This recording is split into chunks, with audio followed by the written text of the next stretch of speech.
Hello everybody, Chris here, and today I want to take you through the steps of editing a video from beginning to completion inside of DaVinci Resolve 16. So hopefully we're going to be able to do this in 30 minutes or less. I plan to show you most of the basics, so I'm going to be glossing over the more advanced tabs, which would consist of Fusion, Color, and Fairlight.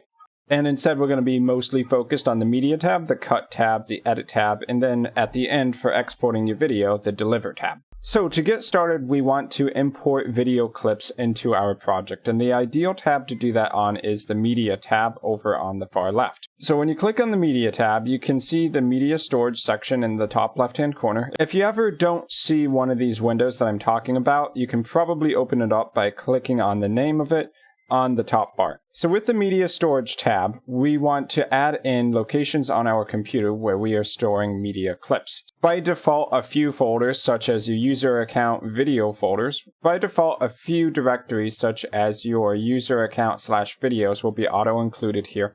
But if you don't see it on this list, then we can add in a new location on your computer or network by right-clicking and doing Add New Location. Now I want to pull in files from this 30 minutes folder I created earlier, but if I go ahead and select folder here, what we'll see happen is that it will say that a higher level directory already exists in the list. So if you run across that, what that means is that on your list of locations, there's already one that's higher level than that. So my desktop here, we can see Chris User's desktop, contains the 30 minutes folder. So instead of adding it to the list here, I need to start by clicking on the user's Chris desktop and then navigate into the subdirectories such as the 30 minutes folder.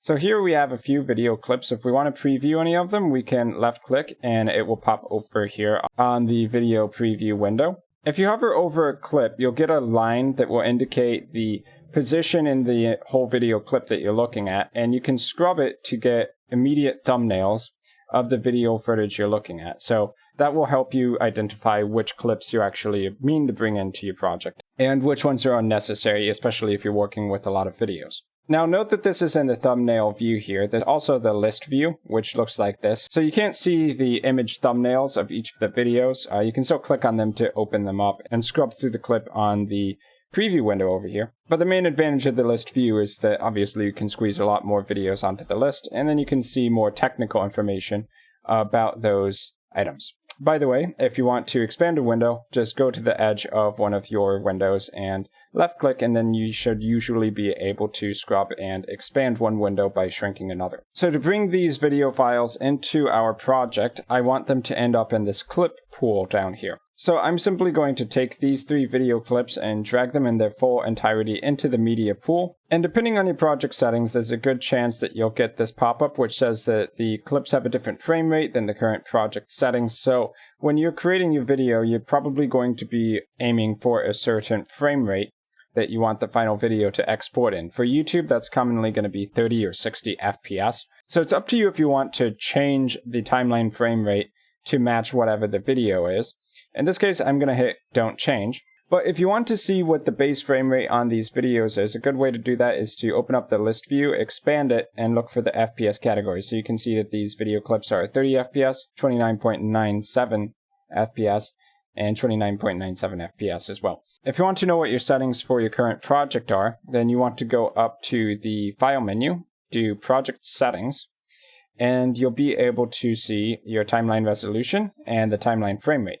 Now note that while you have any clips in the media pool, you can no longer change the timeline frame rate. So if you do ever want to change this so that in your timeline the videos play back at a different frames per second amount, then we can remove these from the media pool by left click and dragging a box around them, hitting the delete key and removing them from our media pool.